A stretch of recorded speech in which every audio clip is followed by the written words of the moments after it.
Olá pessoal, bem-vindos à Trecheira Violenta. Eu sou o Osvaldo e o filme da vez é Impetchigori, que veio pro Brasil com o subtítulo super original Herança Maldita. É um filme indonésio de 2019 que foi escrito e dirigido por Joko Anwar, que parece ser um diretor bem badalado lá na Indonésia, já recebeu um monte de prêmio, inclusive por Impetchigori. Esse filme é de uns anos atrás, ele passou meio despercebido, mas eu acho que isso só aconteceu porque ele não é americano ou porque ele não foi distribuído pela A24. Porque se fosse um dos dois, eu acho que ia estar todo mundo falando desse filme. Isso porque ele é um filme de terror, de assombração, que é muito bem feito. Ele foi lançado em 2019 e em 2020 ele quebrou recordes no Citra Awards, que é tipo o Oscar da Indonésia. E depois ele lançou internacionalmente como parte da seleção do Festival de Sundance. Ele foi bem recebido pela crítica e inclusive foi a escolha da Indonésia para concorrer ao Oscar de filme estrangeiro em 2020. Claro que ele não foi escolhido, porque a academia odeia terror, mas isso é um mérito bem grande pro Impetchigori. O resumo disso tudo é que o filme é realmente muito bom. Parece ser o tipo de filme que surgiu ali na onda do Invocaverso. Só que ao contrário de outro diretor indonésio queridinho aqui do canal, que é o Rocky Soraya, que tá literalmente fazendo versões indonésias de filmes do Invocaverso, com direito à boneca possuída e a casal de investigador paranormal, o Impetchigori só pega emprestado esse clima de filme de assombração moderno, mas ele faz isso numa história que é bem original e inspirada em folclore da Indonésia.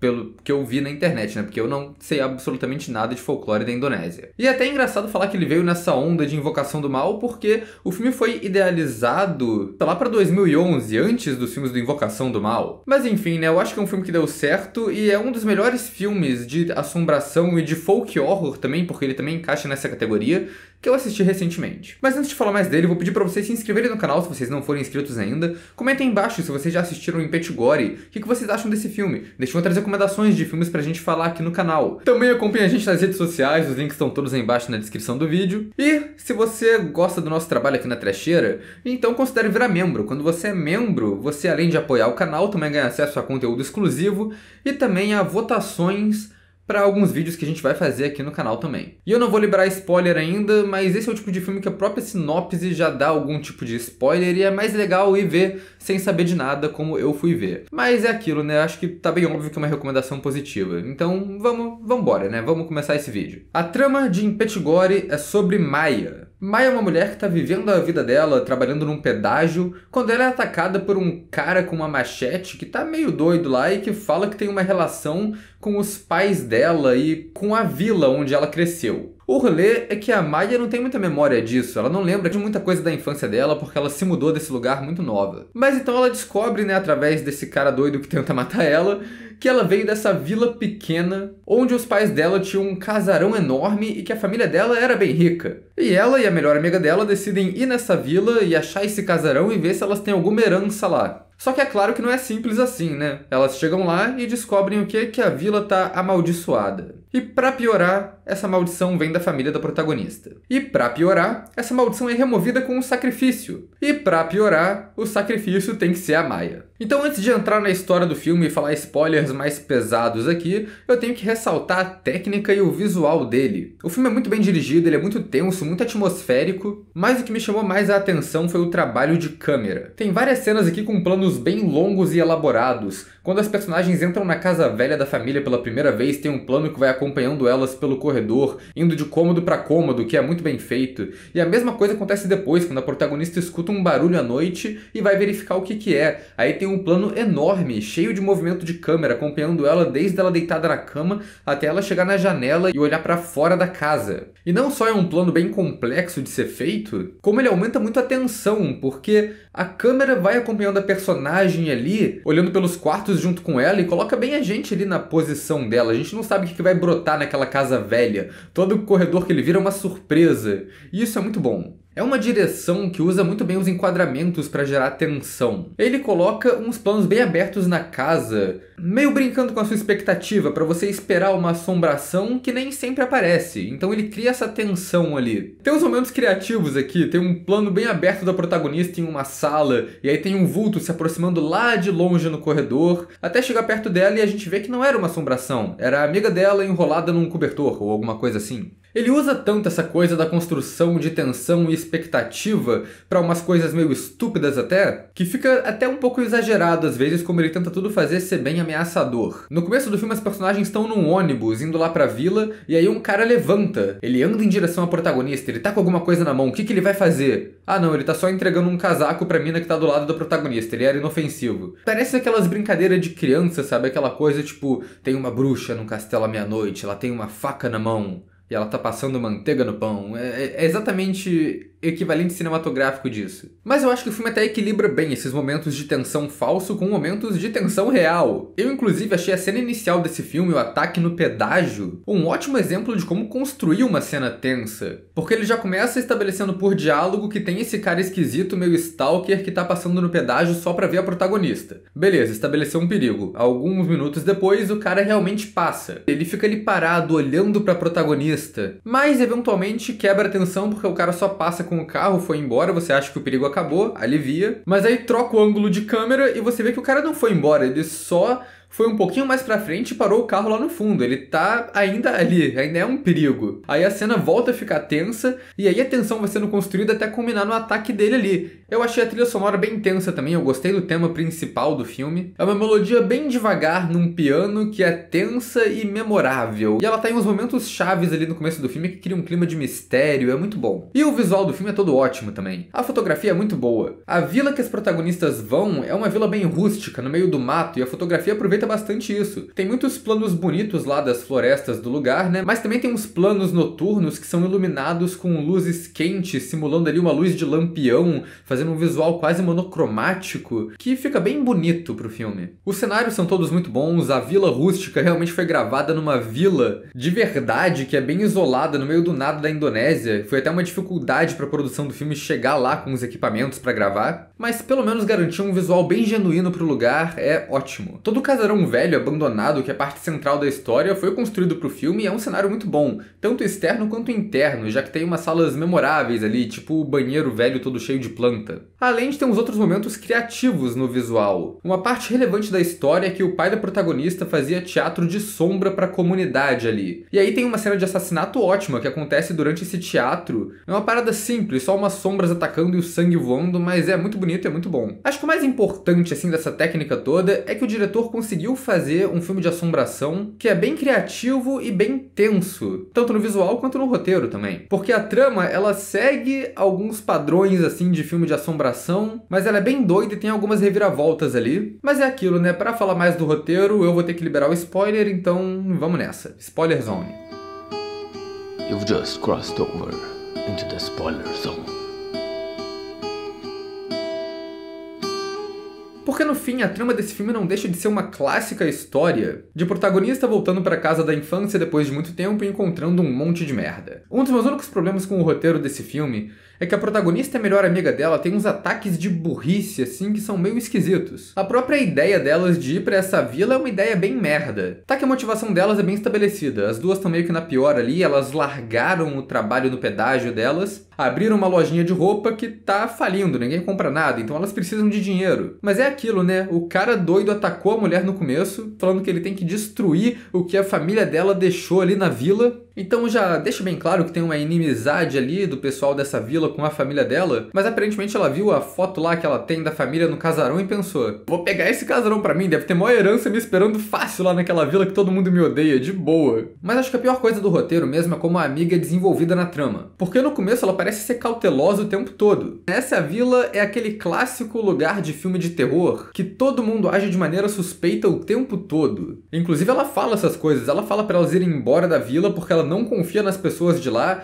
ela fala tudo isso numa cena, mas aí na cena seguinte, essa mesma personagem, a melhor amiga, encontra com o pessoal da vila e fala que é a herdeira da casa. Assim, tava rolando uma treta ali, o pessoal queria tirar ela do lugar, então acho que ela fez isso pra impedir as pessoas de tirarem ela à força da casa, mas ainda assim, ela falar que ela é herdeira ali não conseguiu nada, só colocou a cabeça dela a prêmio. E ela mesma na outra cena tinha falado que isso ia acontecer. Mas eu acho que o roteiro todo se carrega por essa parte sobrenatural do filme, pelo mistério que é construído ali. Ele vai dando as informações aos poucos e mostrando o que aconteceu na vila no passado, revelando o que é a maldição do lugar e como isso tá ligado com a família da protagonista. Então você vai desvendando também tudo o que aconteceu e juntar todos esses pedaços de pista que ele dá é muito bom. Mas eu vou reclamar um pouquinho mais do roteiro e falar que ele tem umas coisas esquisitas aqui. A protagonista tem uma cicatriz na perna e ela descobre que tem um papel dentro que ficou ali a vida toda dela que tem uma parada escrita em javanês antigo. O que eu acho conveniente é que quando ela tá no ônibus indo pro lugar, o cara que tá sentado atrás dela no ônibus, que puxa papo com ela, por acaso é um professor de literatura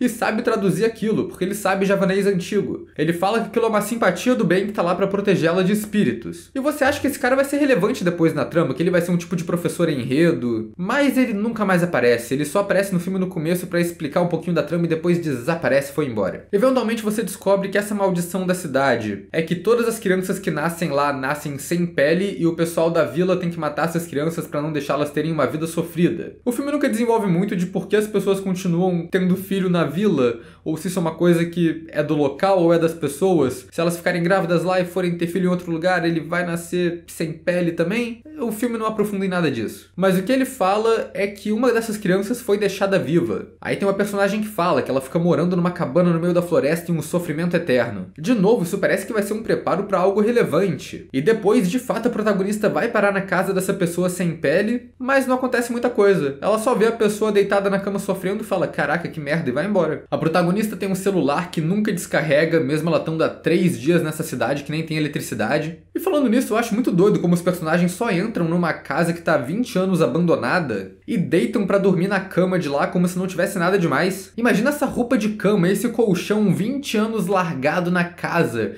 cheio de ácaro, cheio de inseto, teia de aranha, bicho, poeira, o lugar caindo aos pedaços, aquele colchão deve estar podre já. A maldição que tinha que cair nessa protagonista nem era a maldição da cidade, é uma crise de rinite que ela tinha que estar tendo ali. Mas enfim, chega de implicância e de piada estúpida. Falar um pouco mais dos personagens secundários, porque a protagonista é uma protagonista de filme de assombração, ela é meio genérica, ela cumpre o propósito dela ali, de boa. Mas aí a gente tem essa personagem também da mina boazinha da vila. E essa sim acaba servindo de professora enredo. Ela é a única pessoa da vila que não quer matar a protagonista e ela explica toda a trama pra ela. Eu gostei da personagem porque ela é a secundária que rouba a cena. Ela tem atitude e ela é muito dramática. Quando ela tá escondendo a protagonista na casa dela e uns caras invadem a casa pra procurar, ela tira os caras da casa dela porque ela pega uma faca, em vez de ameaçar o cara, ela pega a faca, põe no próprio pescoço e fala, se tu não for embora da minha casa, eu vou me matar e meu espírito vai te assombrar o resto da tua vida. E os caras ficam com medo e vai embora. Essa é talvez a melhor ameaça que você pode fazer pra alguém. Tem esse personagem que é o cara da charrete. Eu achei legal que o roteiro prepara ele como se ele fosse um típico personagem secundário de filme do Invocação do Mal, que vai ajudar a protagonista ao longo do filme, um cara meio engraçadinho ali. Mas na real, ele é só o Dick Halloran desse filme, porque ele é apresentado no começo, tem um destaque pra ele dando cartão pra protagonista, pra ela chamar se precisar de ajuda, e quando ele chega lá pra ajudar no final, ele imediatamente é assassinado pelo pessoal da vila e não serviu pra nada. Eu achei um ótimo uso desse tipo de personagem. Esse lance sobrenatural, que é a melhor parte do roteiro, é muito bem construído também. No começo você vai pegando as dicas, né, como eu disse. A família da protagonista amaldiçoou a vila, tem um cemitério enorme no lugar com vários túmulos de bebê. A gente descobre da maldição, eventualmente, que acontece com os recém-nascidos. Aí a professora Enredo conta essa história, né? Que o pai da protagonista era o líder da vila, ele casou com a mulher mais bonita do lugar e os dois tiveram uma filha, que é a protagonista, e ela nasceu sem pele. E aí o pai sequestrou e matou 3 meninas da vila para fazer um ritual que curou a filha dele. Mas aí depois ele surtou, matou um monte de gente e se matou durante a apresentação de teatrinho dele lá e amaldiçoou a vila toda. Mas desde o começo eu já tava suspeitando de uma reviravolta. Isso porque tem 2 personagens também que são colocados como vilões logo de cara, que é o atual líder da vila, que também é um cara que faz teatro de marionete na sombra, e a mãe velha dele, que já é suspeita também desde o começo. Então quando estavam esses 2 caras meio vilanescos ali, eu já falei, esses não me enganam, eles que colocaram a maldição na cidade e estão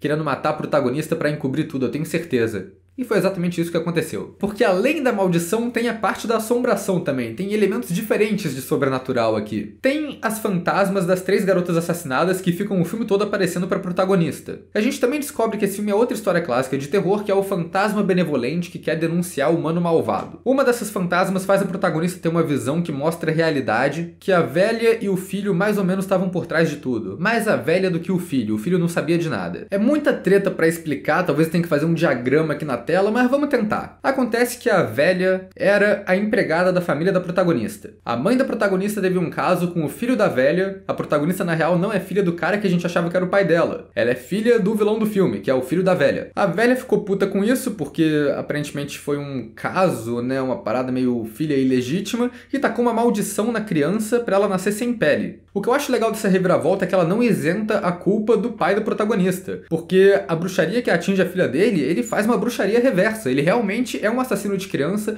ele matou as 3 meninas, arrancou a pele delas pra fazer boneco, pra fazer crescer pele na filha dele. E essa parte talvez eu não tenha entendido direito, mas eu acho que quando ele fez isso, ele jogou a maldição que a velha jogou na filha dele pra cidade inteira. Ou talvez a velha só tenha jogado a maldição na cidade toda desde o começo, não sei. Nisso, a velha também joga um feitiço pra apagar a memória do filho dela, então ele não lembra nem que teve um caso, então ele só é manipulado por ela o filme todo, a vida toda na real, né? E fala que eles têm que usar o sangue da protagonista pra acabar com a maldição, quando ela sabe que isso não é real, só porque acho que ela odeia muito a protagonista mesmo. Essa é uma boa reviravolta. Eu acho que o flashback que a protagonista tem quando a fantasma conta pra ela é um pouco confuso de entender, mas logo depois a protagonista reconta tudo isso explicitamente falando com o cara que ela descobriu ser o pai dela, né? Mas eu também fiquei me perguntando, porra, essa fantasma tá aparecendo desde o começo do filme. Custava ela ter falado isso pra protagonista antes? Porque as fantasmas estão pedindo ajuda, né? Elas querem que a protagonista encontre o corpo delas e a pele delas, que foram feitos os bonecos lá, e enterre tudo junto pra encerrar a maldição e elas poderem, sei lá, passar pro além ou qualquer coisa. Não sei porque elas perderam todo esse tempo. Primeiro dia que o protagonista tava na casa, elas já deviam chegar e falar, qual é? Tem que fazer isso aí. Mas o filme tem essas presenças que são as meninas fantasmas. Tem uns efeitos bons na maior parte do tempo, apesar de vez em quando cair pra um efeito digital um pouquinho brega. Mas no geral o filme tem efeitos muito bons. Tem até umas cenas de susto que são mais no digital, assim, tipo a fantasma arrancando a pele dela pra dar um susto no cara, que é uma cena bem boa. Mas também tem uns efeitos práticos ótimos, assim, pelo menos que parecem ser práticos pra mim, né? Quando tem os bebês sem pele, ou o cara que aparece sem pele no final, parece que são efeitos práticos ali. E tem até umas coisas mais absurdas, assim, de efeito prático. A velha pendurando a pele da mulher que ela arrancou no varal ali pra secar como se fosse uma muda de roupa. Achei bem legal. Acho que só sobrou pra falar da cena final do filme, que é uma cena de susto, é claro. A protagonista consegue impedir a maldição, só que quando ela expõe a velha como a vilã da história, o pessoal lá é um tanto dramático, né? Então o filho se mata e a velha se mata depois também, só que isso acaba criando outra maldição. O filme termina com essa cena bem intensa, mostrando que a velha virou uma assombração que come bebê da barriga de mulher grávida. É um jeito bem grotesco de encerrar o filme. Mas é isso, gente. É isso que é Impetigore. É um filme muito bom, um filme bem tenso, que passou despercebido uns anos atrás, mas que eu achei muito criativo, acho que vale muito a pena assistir. E também, pra gente que gosta de técnica de filmagem como eu, é um prato cheio. Tem muita coisa maneira acontecendo nesse filme. A categoria que eu coloco ele é muito bom.